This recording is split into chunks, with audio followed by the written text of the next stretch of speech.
Hello and welcome. My name is Deborah Arbenlow and I'm a blogger and photographer for Second Life. Today I'm going to show you something that was requested from me to show you how to fix areas like this, these problem areas where you end up with like gumby legs from poses, and this happens to arms as well.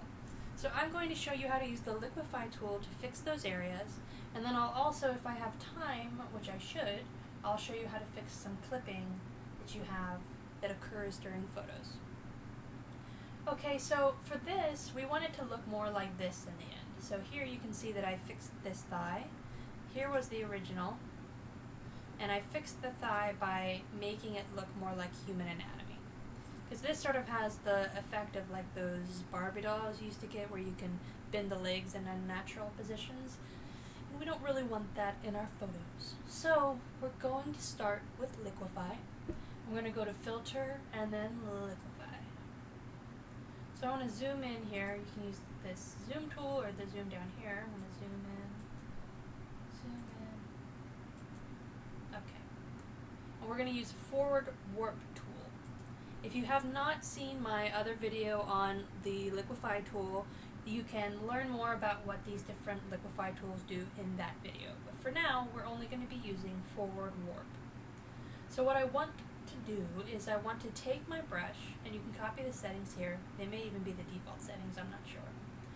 What I want to do is I want to find the lowest part of the arch of this, and I want to drag that up with my liquefy tool, and then I'm going to slowly drag all the portions of this up until they look more like a natural anatomy.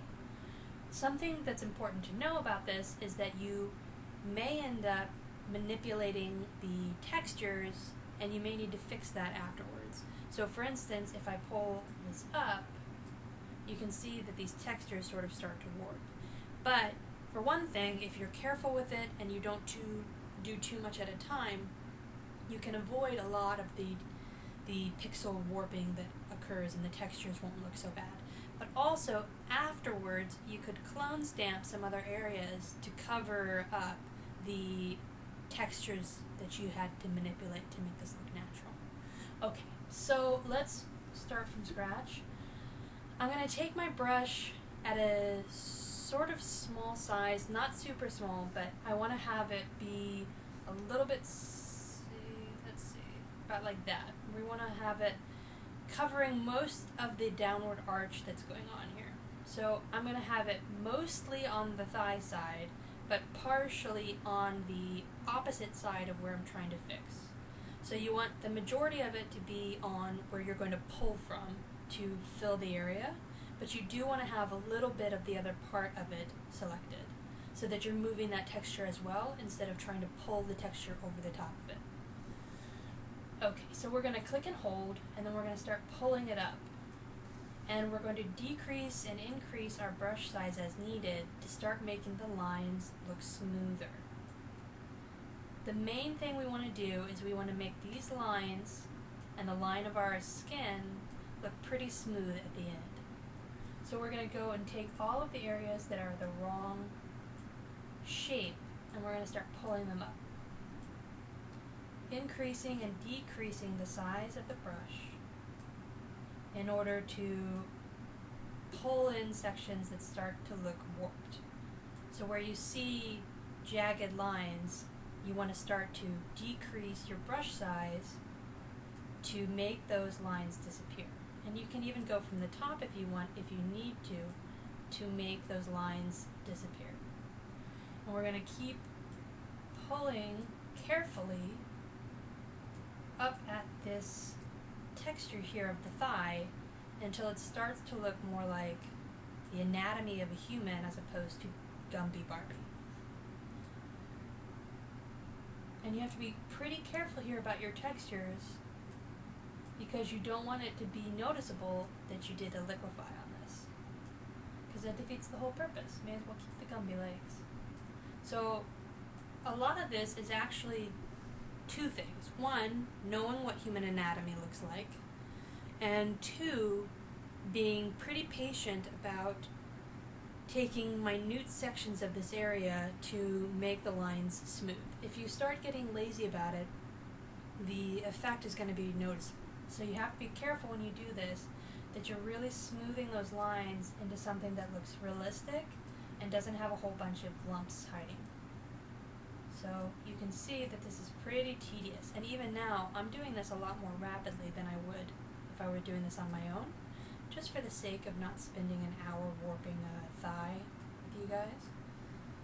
So we're doing this basically just over and over, finding areas that need to be pulled up and making sure that the lines look natural. So as with many things in Photoshop, the majority of your time that you do this is actually just spent doing really minute things, and it's not so much hard as it is tedious. So here you see I start getting these little hills going on, so I want to make sure that I get rid of those. And you can pull from either the top side, where like this part is, or you can pull from the bottom side, as long as you're making those look smooth. And because I did this a little bit rushed, you can see that this texture is a little spread out, but we can fix that, and also this is a pretty small part of our photo, so it's not going to be hugely noticeable. So you want the line to be largely smooth for the most part, but also you want it to look natural. So you don't want to have it look like a board, because it is a leg. So you have to be careful that you are smoothing it in a way that looks like actual human anatomy. So you're going to want to keep some curves on the overall effect. And this is not going to be perfect, because I'm doing a little bit fast. But it's definitely going to look better than the original, which was not pretty. Okay, so going to also fix this here. You see how my butt looks like it's got a flat line, and you have to be real careful that you don't overdo it, because it will definitely be noticeable if you start to warp those textures. Just like you see sometimes on Instagram and stuff, people like to use the liquefy tool to make themselves look thinner or increase the size of their booty to Kardashian size. But you can always see those warp lines, so that's something we do not want to have happen here. We want to only do very small adjustments in areas where you're going to see the texture change. And even here we're going to have to fix this with the clone stamp tool, otherwise that's going to be noticeable. Okay, so let's take a look at what we've got now. So here we were before, and here we are after. So now that looks a lot more like a real thigh. And if we need to, we can zoom in. Let's show you before and after. And we can fix the texturing here, and then make a new layer. And I'm going to take my clone stamp tool, and maybe I'll have my opacity down a little low, usually probably around 30 or so. You can have it higher if you need to. I'm going to have my brush at a soft brush for this, so that I don't have any hard lines. So here, hardness is at 0%.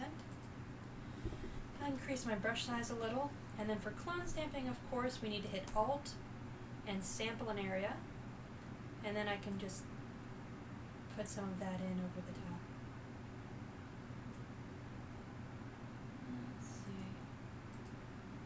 Maybe not quite the right texture. It doesn't really have to be too perfect. Let's increase my opacity. It's just another one of those things that you just do. It's better. It's another one of those things that it's sort of trial and error. So I'm pulling the pore sort of texture from other areas, P-O-R-E, not P-O-O-R, the pores of the skin, and I'm sort of pulling them from over there to find, see, Alt-click, and then covering the areas that my liquefy has made look unnatural. And it'll take a little bit of practice, but even in just a little bit makes it look a lot better. I'd still need to smooth that out, but the overall effect is pretty much done. Right, so I'm gonna just flatten that in there. Okay, so now beyond that, I'll also show you how to do some other fixes, which I've actually taught these fixes on other videos, but I'll show you here anyway. So I'm going to make a new layer. Now when you're using a new layer to do edits, like I did on the clone stamp tool, you want to make sure that you have, for clone stamping, you have a new layer here, and you select current and below. That way your edits can go on a new layer. So if I clone stamp, for instance, if I clone stamp this, right, it's on this layer instead of this layer, instead of the main layer. And we want to do that all the time because we want to be able to edit that layer. Okay, so I'm going to try and fix this with the patch tool. A lot of times the patch tool takes a little bit of trial and error on it as well. In fact, most Photoshop stuff I find is trial and error. So I'm going to select the patch tool over here. Normally one of the healing brush tools is what you see. So you click and hold it and select the patch tool. I have another video on the patch tool also. Okay, so we're going to select this area here that has clipped, and this is really my fault because I didn't put the alpha on. So I'm going to select around the area, leaving a pretty good margin of the t-shirt, and then I'm going to pull it down until you can't see any skin. Ah, that didn't work. Let's see. Sometimes you need to leave a little bit more border and then you'll have to clean up afterwards. It still doesn't look very good. Patch tool does not like me today.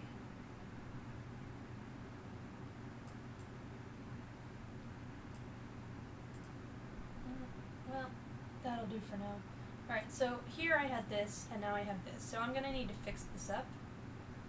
But I can erase parts of this.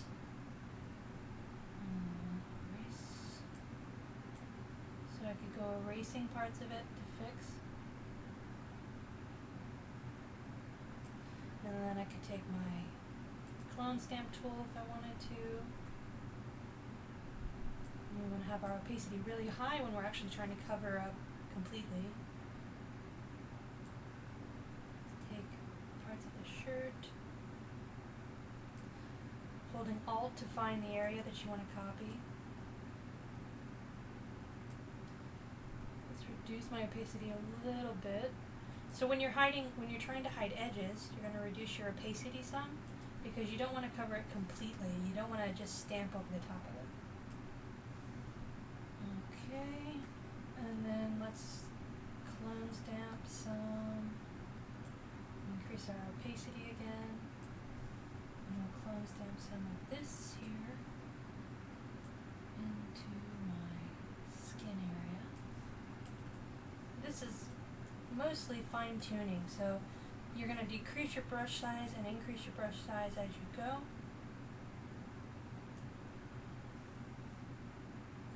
Let's see.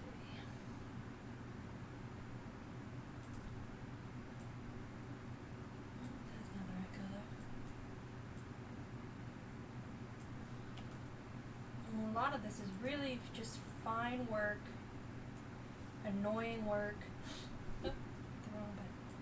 Annoying work trying to make this look natural.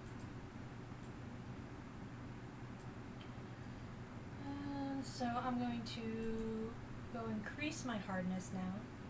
So let's go maybe to 75% hardness to make a firmer line here. So what I'm going to do is I have increased hardness because I want a firm line this time.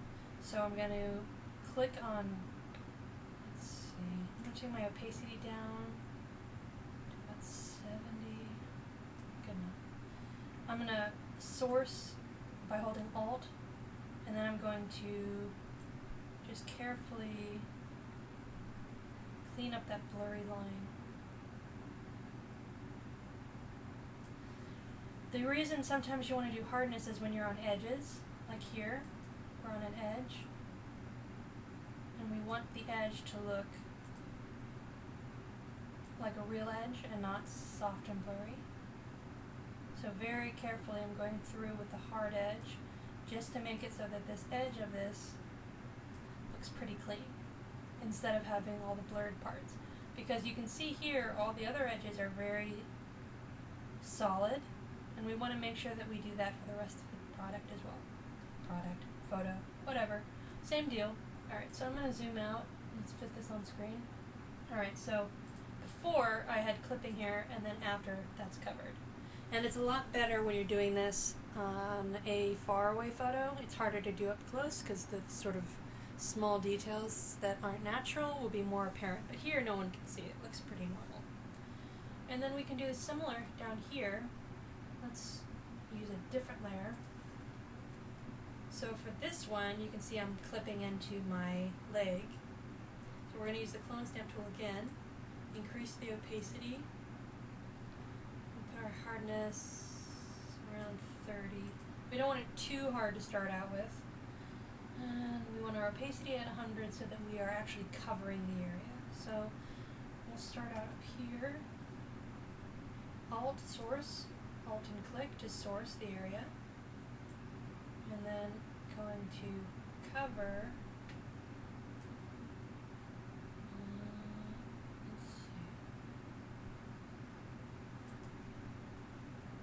What we want to do is we want to source here. I'm going to source the edge, and then I'm going to make sure that it's lined up. You can see in your preview inside of the circle. Then I'm going to click it, and I'm going to bring it down. And I'm going to keep going back, click it, make sure it's aligned, and bring it down. Click it, and bring it down a little. And now one of the reasons that we have this on a separate layer is because now what I want to do is I want to take my eraser and I want to erase the extra line, or the extra space rather, that's around it. So now it starts to look like the leg is cutting back where it should be. Okay, so now we can do similarly. Take some skin here. Oh, how did I get to history eraser?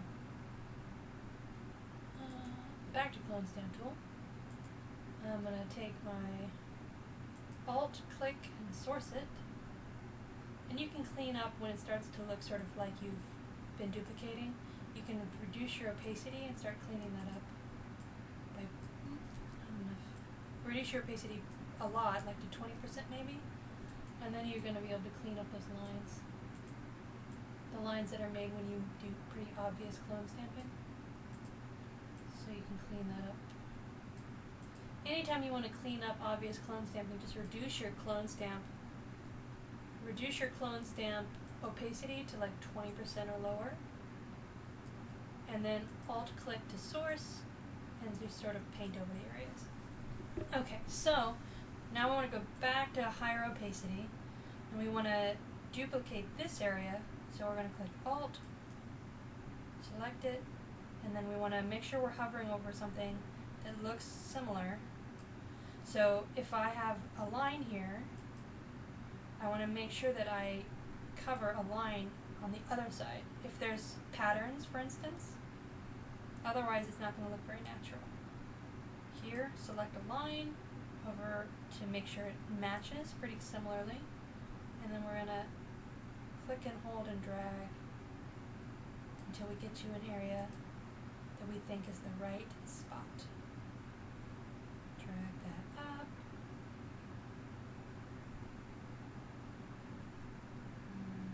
Oh, that doesn't look right. Trial and error. A little bit. We're going to source some of the edge here. Source the edge. Source the edge. And you can clean up parts that don't look natural afterwards. So it's good. So even now, we've started to really make a big impact here. Erase here. Clone stamp. Okay. We'll source here, and then we'll go over to where a line should be, and we'll start to drag and fill in that area.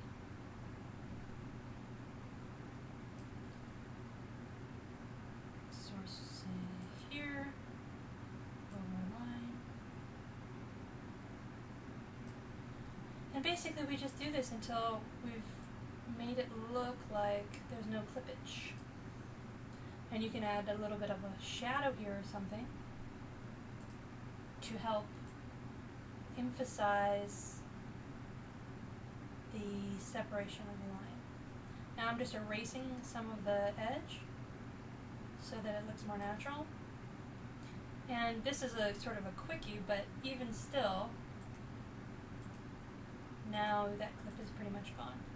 Now I'd still probably clean that up a little bit, but if you look at that from far away, so let's hide both of those. So here's the clip fixed, here's the clip fixed.